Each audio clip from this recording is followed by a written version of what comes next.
앞에서 우리가 살펴본 대로 요압의 중재로 압살롬이 이제 그 떠돌이 생활이죠. 소위 말하면 피신했다가 돌아오는 일이 있었습니다.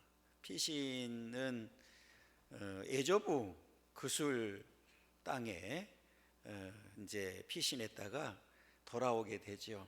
돌아올 때 한 3년 있었죠. 3년 있다가 돌아온 일이 있었고, 돌아오긴 왔는데 다윗 왕이 그 아들이지만 만나주지를 않습니다. 그래서 2년을 더 기다리게 되죠. 그리고 요압의 중재로 인해서 드디어 아버지와 아들이 만나게 되고 화해하는 모습을 보여주었습니다. 그리고 오늘 이제 본문은 화해하고 난 다음에 일어난 사건에 대해서 이야기를 하고 있는데요. 앞에서 아마 압살롬은 아버지에 대한 원망, 불평으로 가득 차 있었다. 오늘 이제 결론을 보면 이제 그렇게 이해할 수밖에 없는데, 3년 동안 도망가 있었던 그런 상황, 우리가 잘 아는 대로 왜 도망갔어요? 형을 죽인 살인죄로 인해서 암논을 죽였잖아요. 큰형이잖아요. 이렇게 형을 죽인 일로 인해서 예루살렘 땅에 있지 못하고 에조부 집으로 도망가는 이제 그런 일이 생겼습니다. 그리고 이제 드디어 요압으로 인해서 3년 만에 돌아왔는데 아버지가 용서를 안 해요. 사실은 쉽게 용서할 수 있는 부분은 아니죠. 형제를 죽인 사건으로 인해서 그 2년 동안 이제 총 길이 하면은 5년이잖아요. 5년 동안 어떤 생각을 했을까요? 아마 이제 처음에 3년 피신했을 때보다도 예루살렘에 돌아와서 그 2년 있는 동안에 마음이 더 상했던 것 같아요. 그럼 왜 불렀지? 뭐 때문에 오라고 그랬지? 만나주지도 않으면서 이제 이런 생각을 했겠죠. 이제 그런 이 감정이 싹 트지 않았나, 이제 이런 생각을 하게 되고요. 그런 과정 속에서 다윗이 용서를 하지 않는 이유 중에 하나는 아마 지난주에도 잠깐 말씀드렸지만, 왕으로서 그냥 이 살인죄는 그 당시에는 사실은 죽임을 당하여 맞거든요. 그런데 아들이라고 해서 그냥 아무렇지도 않게 살려둔다고 하면 왕으로서의 권위도 없어지고 질서가 이제 깨지는 그런 일이 생길 수도 있지요. 여러 가지 이유로 인해서 이제 용서하지를 않았는데, 아무튼 다윗이 압살롬을 이제 용서하는 일이, 화해하는 일이 생기면서 자연스럽게 왕자로서의 권위가 다시 회복되는 일이 생겼습니다. 그러니까 5년 동안에 돌아보면 왕자로서의 권위는 땅에 떨어진 거죠. 왕자로서 인정을 받을 수가 없었는데 드디어 아버지를 만남으로 인해서 이제 왕자로서의 지위를 회복하는 그런 일이 생기게 되었습니다. 문제는 그런 회복된 다음에 뭘 해야 될까요? 그동안에 내가 잘못했구나. 내가 이제는 아들로서 아버지를 잘 섬기고 내가 정말 잘해야 되겠구나. 이제 이런 마음을 가졌으면 얼마나 좋았겠어요. 그런데 반대 상황이 생겼거든요. 오늘 본문에 보면 철저하게 준비를 했어요. 오늘 본문을 잘 보시면 몇 년 동안 준비했냐면 7절이거든요. 7절. 4년을 준비했단 말이에요. 4년 만에 압살롬이 왕께 아뢰었다. 암논을 죽일 때도 몇 년을 준비했죠? 2년 준비했습니다. 2년 동안 준비했다가 압살롬을 살인하는 그런 일이 생겼고, 지금 4년을 기다렸다가 반역하는 일이 생겼습니다. 오늘 제목을 봉기라는 말을 썼는데, 이거는 들고 일어나다 이런 뜻이거든요. 그러니까 단순히 지금 압살롬만 반역한 게 아니라 압살롬을 중심으로 해서 이스라엘 백성들이 어마어마하게 지금 그 압살롬을 따르는 일이 생겼습니다. 그 뒤에 구체적으로 더 말씀드리겠지만, 이제 이런 일이 지금 이제 생겼어요. 반역을 일으키는 일이 생겼는데, 얼마나 철저하게 준비했냐면 1절이 그 얘기 이제 준비한 사실에 대해서 1절에 가르쳐 주고 있거든요. 우리 1절 읽어보겠습니다. 그 후에 압살롬이 자기를 위하여 병거와 말들을 준비하고 호위병 50명을 그 앞에 세우니라. 자료를 보면 당시에 이방 사람들은, 그 창세기도 나와요. 애굽 왕이 호위병을 앞세워서 이제 앞에 가는 이제 그런 일들을, 호위병이 앞에 가면서 이제 우리나라 같으면은 그 임금이 갈 때 뭐 하죠? 물러가라 그러면서 임금이 가잖아요. 그처럼 호위병이 있더라고요. 그러니까 아마 그술의 왕이 이렇게 호위병을 앞세우고 화려하게 움직이는 모습을 보면서 도입하지 않았나. 왜 그러냐면 당시의 자료를 보면 이스라엘 왕은, 다윗 왕은 호위병을 두지를 않았어요. 호위병이 없었단 말이에요.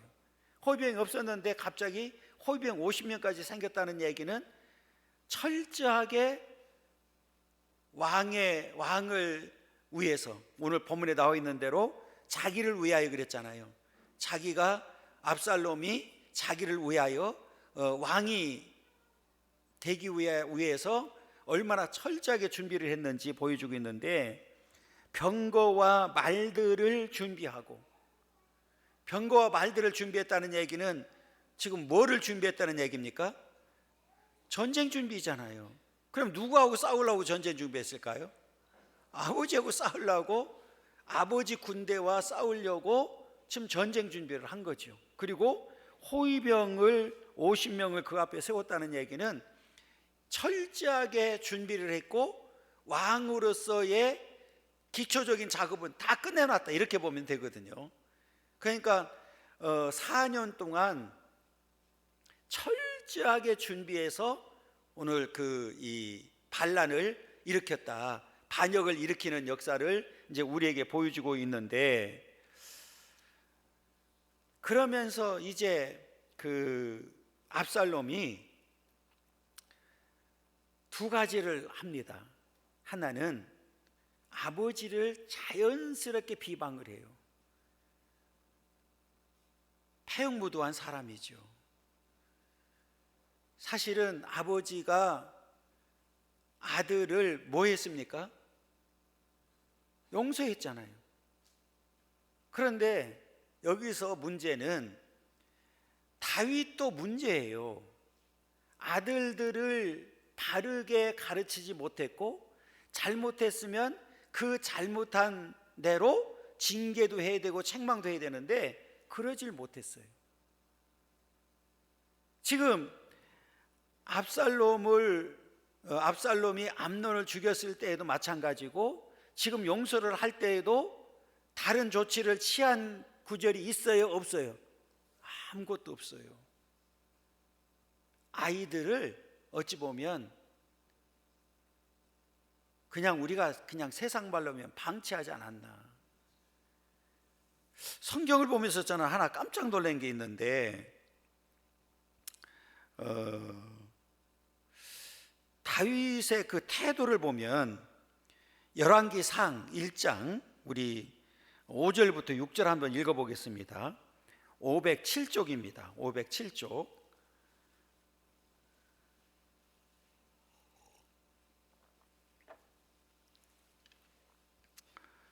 열왕기상 1장 5절부터 6절 한번 읽겠습니다. 자, 찾으셨으면 507쪽 열왕기상 1장 5절부터 6절까지 함께 읽겠습니다. 그때에 핫깃의 아들 아도니아가 스스로 높여서 이르기를 내가 왕이 되리라 하고 자기를 위하여 병거와 기병과 호위병 50명을 준비하니 그는 압살롬 다음에 태어난 자요 용모가 심히 준수한 자라 그의 아버지가 내가 어찌하여 그리 하였느냐고 하는 말로 한 번도 그를 섭섭하게 한 일이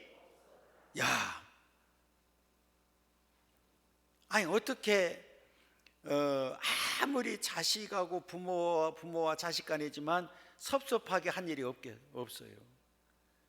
그러니까 이게 자식들을 잘못을 하든 뭐 하든 징계했어요, 안 했어요? 안 했다는 증거가 여기서 나오는 거예요. 아들이 반역했음에도 불구하고 뭐라고만 얘기했냐면 내가 어찌하여 그리 하였느냐 요 말만 한 거예요. 그리고 나서 뒤에 보면 한 번도 그를 섭섭하게 한 일이 없었더라. 오히려 이 섭섭하게 하지 않은 일로 인해서 아들들이 오히려 반역한 일이 생겼잖아요. 그래서 성경에서는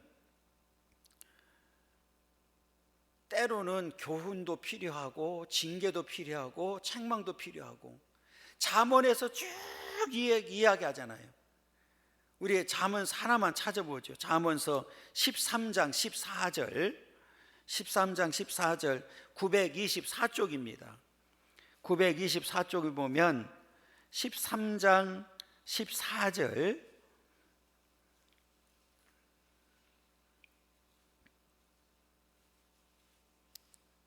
읽습니다. 지혜 있는 자의 교훈은 생명의 샘이니 사망의 그물에서 벗어나게 하느니라. 그래서 지혜 있는 자의 교훈 반드시 필요하단 말이에요. 그래서 자식들을 그냥 이쁘다고만 키우는 게 아니라 잘못하면 잘못한 대로 책망해야 되잖아요. 징계를 해야 되잖아요. 그런데 오늘 이 압살롬도 보면 아무 조치를 하지 않았어요. 그냥 무조건 용서를 해버린 거예요.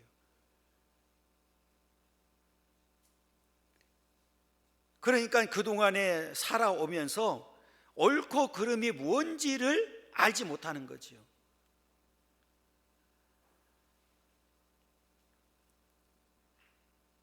지금은 우리가 흔히 그런 얘기를 하잖아요.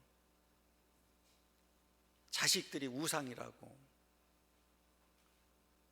그럴 수밖에 없는 이유 중에 하나는 한 명이든 많아야 두 명, 지금 그렇게 키우잖아요. 우리 어렸을 때만 해도 시골에 한 타스씩 났어요. 한 타스씩. 그리고 얼마나 가난했어요, 진짜로. 우리 동창, 어디서 사는지는 모르겠는데 여자 동창, 시골에서 같이 교회 다녔는데 그 집은 나하고 동창이니까 동갑이잖아요. 그 밑으로 계속 딸만 낳았어.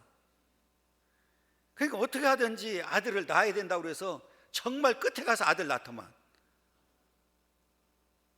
그러니까 한 타스씩 낳는 거지. 그러면 그때는 자식들이 우상이 될 수가 없어. 왜? 너무 많으니까. 그리고 형제가 형제들을 키우잖아. 안 그랬어요? 다 그랬잖아요. 그렇게 하질 않았거든요. 그런데 지금은 상황적으로 보면 그럴 수밖에 없다고 볼 수밖에 없는데, 그래도 너무 우상이 되면 안 돼요. 바르게 가르쳐 줘야 되죠. 바르게 살도록 만들어 줘야 되죠. 제가 언젠가 말씀드렸잖아요. 학교 공교육은, 우리 선생님들도 있을 수 있는데, 공교육은 이미 무너진 지 오래됐어요. 저는 선생님들 만나면서 깜짝 놀란 게 뭐라고 얘기하느냐면, 우리가 어렸을 때는 선생님들 하면 진짜 그림자도 밟지 못하는 신비했잖아요. 신비 그 자체였잖아요, 선생님들은. 그런데 지금은 선생님들하고 맞짱 뜨자고 그러지 않았나. 그리고 선생님들이 뭐라고 얘기냐면, 우리는 교육 공무원입니다, 이 말을 하더라고요. 그런데 지금도 그렇게 얘기를 해요. 그럼 뭐예요? 교육 공무원이라는 얘기는 우리도 한 달 지나서 봉급 받으면 끝나요. 그러니까 아이들이 자든 떠들든 문제를 일으키든 신경 쓸 일이 있어요, 없어요? 없어요. 그게 사실관계를 떠나서 얼마 전에 이런 일이 있었죠. 뉴스에 나온 일이니까. 중학생 아이가 13세 이하니까 촉법소년이라고 이렇게 얘기하잖아요. 소위 말하면 벌을 받지 않는, 그러니까 그 아이들은 가봐야 이제 소년원이나 보호관찰 대상자로 빠진단 말이에요. 그리고 그 갔다 와도 전과로 남지 않는 아이들이거든요. 그런데派出所에 가가지고 얘가 이제 문제를 일으키니까 수갑을 채웠단 말이에요. 수갑을 안 풀어준다고 경찰한테 뭐라고 얘기를 해요? 너 나하고 맞짱 뜰래? 아니, 아이가 경찰한테 그러는 거예요. 너 나하고 맞짱 뜰래? 그러더니 냅다 발로 차는 거야. 그런데 그 영상이 어떻게 유출이 됐어요? 아무튼 누가 뭐 유출이 했는지는 모르는데, 문제는, 물론 그 영상 유출된 자체는 문제는 문제예요. 아이 얼굴이 그냥 그대로 나갔으니까. 물론 화면에서는, 뉴스를 내보내면서는 이게 안 보이게 처리는 하긴 했는데, 문제는 그 다음에, 저는 부모님이 아이를 나무랬을까? 경찰을 고발했죠. 왜 고발했느냐? 영상에 나가서 인권 침해를 당했다고 그것만 고발하는 거예요. 저는 만약에 우리 아들이 그랬다고 하면 저는 손잡고 가가지고 무릎 꿇게 만들고 그렇게 하고 싶어요. 진짜로 사과해. 어떻게 아이가 어른한테 맞짱 뜨자고 그러고 발로 차면서 그렇게 덤빌 수가 있어요. 그리고 난 다음에 그 다음에 너희들도 책임져, 그렇잖아요.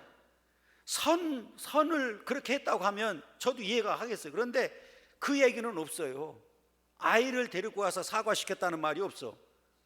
최소한 가서 우리 아이가 잘못했습니다, 용서를 받아주세요. 그리고 난 다음에 문제는 여기에 또 있습니다.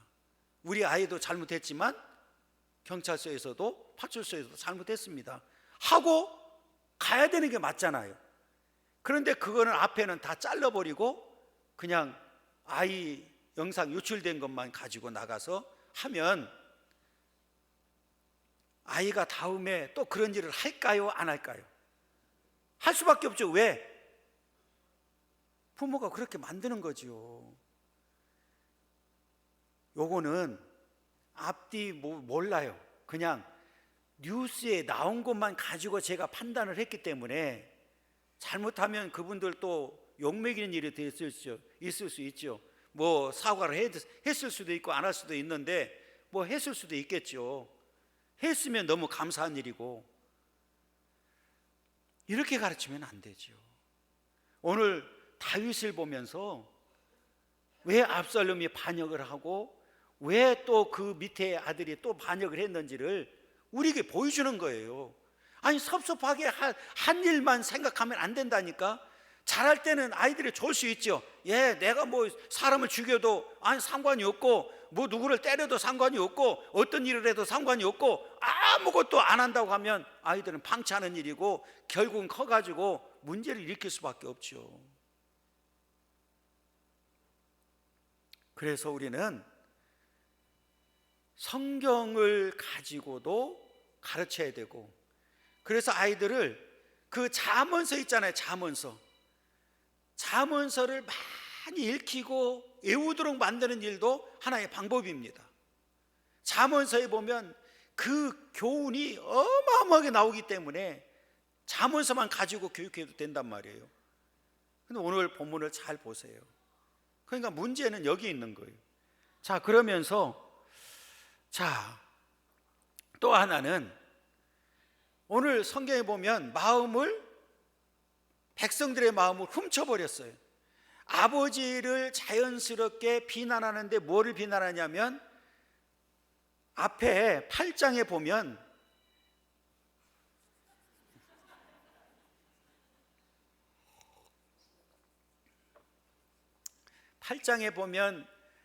다윗을 향해서 공의로운 왕이라고 이렇게 표현하거든요. 그러니까 이 말은 어떤 백성들을 향해서는 공의로 잘 다스렸다는 얘기거든요. 그런데 지금 이 아들은 뭐라고 얘기하냐면, 아버지가 왕으로서 직무를 유기하고 있다, 공의로 다스리지 않고 있다고 표현하고 있는 거예요. 공의로 다스리지 않고 있다는 얘기는 뭐냐면, 지금 재판관을 세워서 잘못했을 때에 지금 그 재판관으로 하여금 판결을 하도록 만들어줘야 되는데 그 재판관을 세우지 않았다. 그래서 내가 재판관 노릇한다. 그 아버지를 자연스럽게 비방을 하는 일이 생긴 거예요. 그 당시에 재판관은 누가 세웠냐면, 율법적으로 잘 아는 레위인들, 제사장 혹은 장로들을 세워서 왕을 대신해서 판결을 잘하도록 만들어줬거든요. 안 세운 게 아닌데 지금 이 압살롬은 백성들의 마음을 사기 위해서 거짓말하는 거예요. 뒤에 보면 6절 한번 읽어볼까요? 6절 먼저 6절을 한번 읽어보면, 이스라엘 무리 중에 왕께 재판을 청하러 오는 자들마다 압살롬의 행함이 이와 같아서 이스라엘 사람의 마음을 압살롬이 훔치니라. 마음까지 훔친 사람이에요. 마음까지. 그래서 아버지 왕에게로 가는 마음을 자연스럽게 재판을 한다고 하면서 뭐라고 얘기하냐면, 네가 한 일이 다 맞아, 그런 얘기예요. 재판받으러 오면 그래, 네가 옳다니까. 그런데 문제는 옳고 그름을 판단해 줄 사람이 없어. 왜 그랬느냐? 왕이 그렇게 만들었다니까. 아버지를 지금 비난하는 거예요. 그래서 내게 오면 내가 다 해줄 수 있다, 그러면서 백성들의 마음을 훔쳐버리는 거예요. 마음을 다 뺏어버리는 일을 한 거예요. 이게요, 아들로서는 할 수 없는 짓을 지금 하고 있는 거죠. 그래서 2절부터 이제 5절까지 읽으면 제가 했던 말이 이제 다 그 안에 들어 있습니다. 2절부터 읽겠습니다. 압살롬이 일찍이 일어나 성문 길 곁에 서서 어떤 사람이든지 송사가 있어 왕에게 재판을 청하러 올 때에 그 사람을 불러 이르되, 너는 어느 성읍 사람이냐 하니, 그 사람의 대답이 종은 이스라엘 아무 지파에 속하였나이다 하면, 압살롬이 그에게 이르기를, 보라, 내 일이 옳고 바르다마는 내 송사를 들을 사람을 왕께서 세우지 아니하셨다 하고, 또 압살롬이 이르기를, 내가 이 땅에서 재판관이 되고 누구든지 송사나 재판일 일이 있어 내게로 오는 자에게 내가 정의 베풀기를 원하노라 하고, 사람이 가까이 와서 그에게 절하려 하면 압살롬이 손을 펴서 그 사람을 붙들고 그 입에 입을 맞추니 얼마나 간사했는지를 보여주거든요. 아버지가 지금 무슨 짓을 하고 있는지 아냐? 왕이 지금 잘못하고 있다 그 말이에요. 그리고 내가 재판관이 돼서 너희들을 한다고 하면, 내가 4절에 보면 또 압살롬이 이르기를 내가 이 땅에서 재판관이 되고 누구든지 송사나 재판할 일이 있어 내게로 오는 자에게는 내가 정의 베풀기를 원하노라. 다 해줄 수 있다 그 말이잖아요. 무슨 정의를 베풀어요? 지금 마음을 훔치면서. 그냥 지금 자신이 잘못하면서 마치 아버지가 잘못한 사실, 잘못한 것처럼 이렇게 몰고 가는 모습을 보여주고 있습니다. 이게 사단의 앞잡이죠. 여러분, 사단에 속으면 안 돼요. 사단은 철저하게 가장을 하고 오잖아요. 위장을 하고 오잖아요. 오늘 이 압살롬이 이 사단의 전형적인 모습을 우리에게 보여주고 있습니다. 여러분, 사단에 속으면 어떤 일이 생기는지 아십니까? 뒤에 이제 4년 만에 반역을 일으켜서 이제 일을 꾸미잖아요. 여러분, 사단에 속아서 백성들이 지금 누구를 따랐어요? 압살롬을 따랐어요. 그리고 지금 전쟁을 하게 됩니다. 그런데 여러분, 어떻게 됐는지 아십니까? 압살롬이 나무에 매달려서 머리에 걸려서 죽는 일이 생겼죠. 그때 얼마나 많이 죽었는지, 자, 저는 성경을 한번 찾아봤어요. 18장 7절과 8절 한번 읽어보겠습니다. 492쪽 6절부터 우리 8절까지 읽겠습니다. 18장 6절부터 이에 백성이 이스라엘을 치러 들러 나가서 에브라임 숲풀에서 싸우더니 거기서 이스라엘 백성이 다윗의 부하들에게 패하매 그날 그곳에서 전사자가 많아 2만 명에 이르렀고, 8절 보세요. 그 땅에서 사면으로 퍼져 싸웠으므로 그날의 숲풀에서 죽은 자가 칼에 죽은 자보다 많았더라. 그 2만 명보다 더 많다는 얘기잖아요. 그러니까 압살롬에게 속아가지고 따라갔던 사람들이, 압살롬 편에 서서 있던 사람들이 비참하게 종말을 맞이했다 그 말이에요. 이렇게 사단의 세력에 속아서 넘어가게 되면 어떤 결말이 오는지를 우리에게 똑똑하게 보여주고 있습니다. 자, 그러면서 이제 7절부터 12절은 이 앞에는 아버지를 모함을 하고 그 다음에 백성들의 마음을 훔치는 일이 생겼잖아요. 야, 자기의 목적을 위해서는요, 이 압살롬이 하나님의 이름을 팔아버려요.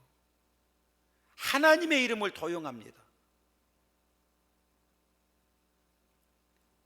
여러분, 교회에서 싸우면 끔찍한 일이 벌어져요.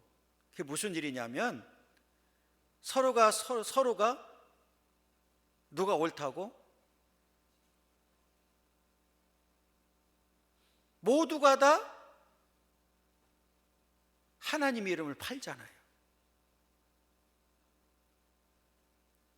그 사건 중에 하나가, 여러분 오래전 일이니까 잊어버렸겠지만 온노비 사건 압니까? 야, 그것도 몰라요. 참. 검찰총장 부인을 비롯해서 같은 교회에 다니는 권사들입니다. 청문회가 벌어졌어요. 청문회를 하는데 분명히 두 사람 중에 한 사람 거짓말이란 말이에요. 그런데 두 사람 다 하나님의 이름으로 맹세하는 거예요. 그 자리에서 얘기했다니까. 그 자리에서, 청문회 하는 자리에서 하나님의 이름을 두고 맹세하는데, 그러면서 이야기를 했단 말이에요. 둘 다 똑같이 그렇게 말을 했어요. 그러면 둘 중에 하나는 뭐 한 거예요? 거짓말한 게 드러났잖아요. 그런데 그게 웃음거리가 된 거예요. 기독교에 얼마나 치명적인 일이 됐는지 아십니까? 둘 다 하나님의 이름을 지금 걸고 얘기하는데 도대체 이게 어떻게 된 일이냐. 그래서 비웃음거리가 되는 일이 생겼거든요.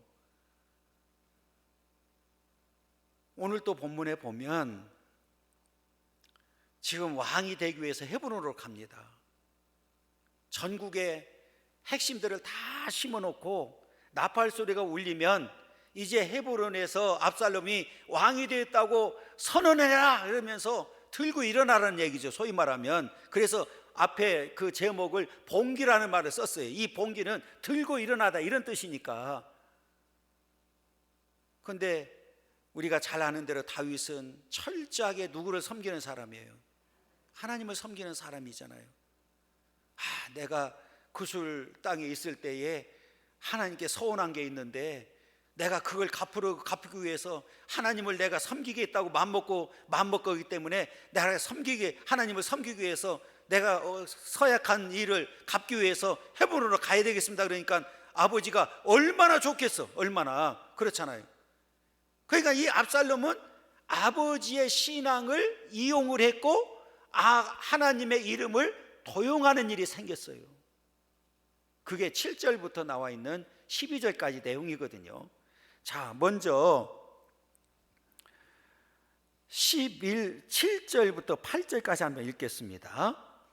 4년 만에 압살롬이 왕께 아뢰되 내가 여호와께 서원한 것이 있사오니 청하건대 내가 헤브론에 가서 그 소원을 이루게 하소서. 당신의 종이 아람 그술에 있을 때에 소원하기를 만일 여호와께서 반드시 나를 예루살렘으로 돌아가게 하시면 내가 여호와를 섬기리이다 하였나이다. 아버지가 들을 때 이게 3년 동안 가 있더니 바뀌어졌네.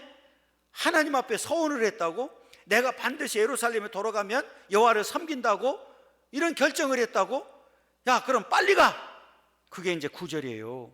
9절에 보면 그 말을 듣자마자 왕이 그에게 이르되 어떻게 가라? 평안히 가기는 뭘 평안히 가? 그가 일어나 헤브론으로 가니라.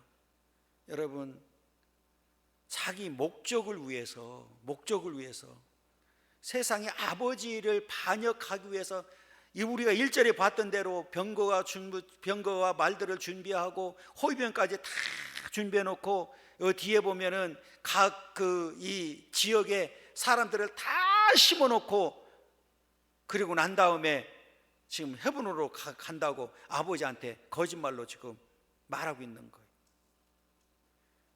얼마나 철저하게 준비했는지를 보여주고 있거든요.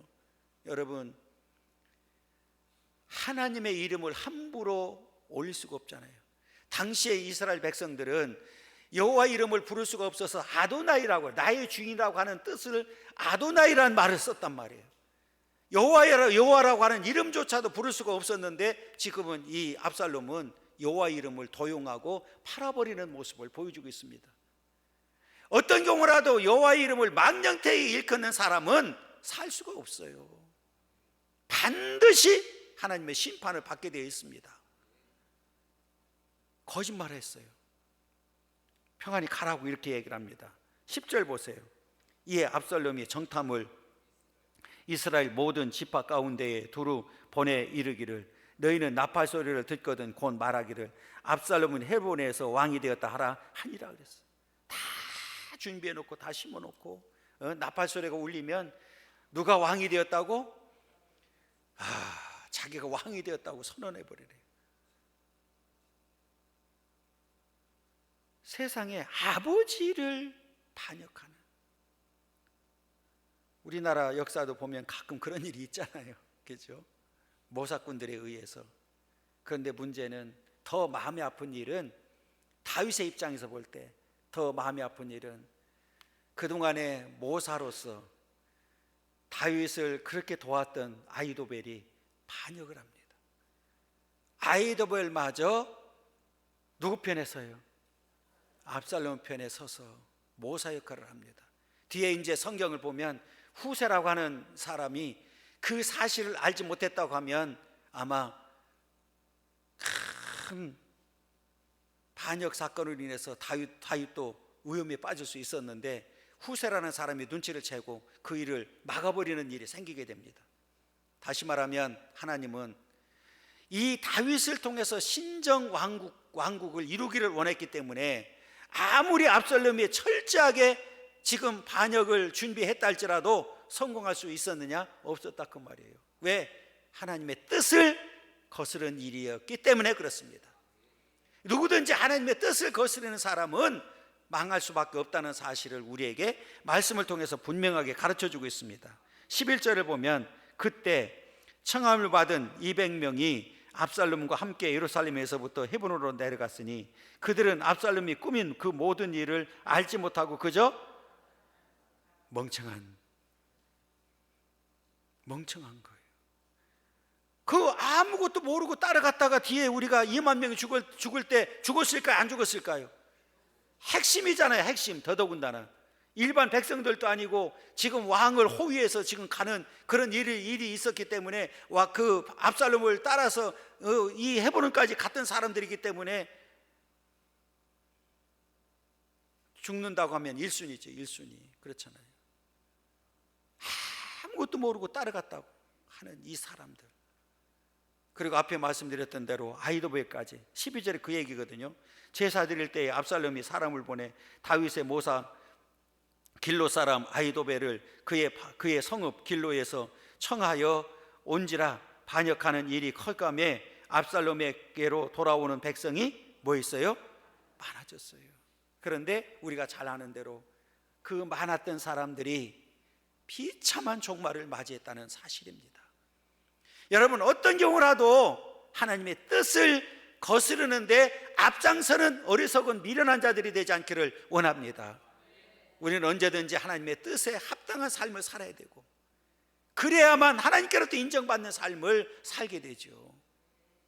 오늘 아무 생각 없이 따라갔던 200명 불쌍하잖아요. 아무것도 모르고 갔지만 그럼에도 불구하고 어디에 서 있는 거예요? 지금 반역하는 데 서 있단 말이에요. 우리는 정확하게 말씀을 근거로 해서 옳고 그름을 판단하는 삶을 살아야 되고 잘못된 것은 잘못된 대로 우리는 척결을 해야 되고 우리는 바른 길로 의의 길로 가야 될 줄 믿습니다. 오늘 말씀을 통해서 우리가 깨닫기를 원하고 어떤 경우라도 다시 말씀드리지만 하나님의 뜻을 거스르는 일에 앞장서는 어리석은 자가 되지 않기를 원하고 언제든지 하나님의 뜻에 합당한 삶을 삶으로 인해서 하나님께 영광 돌리는 삶을 살아갈 수 있기를 간절히 축원합니다.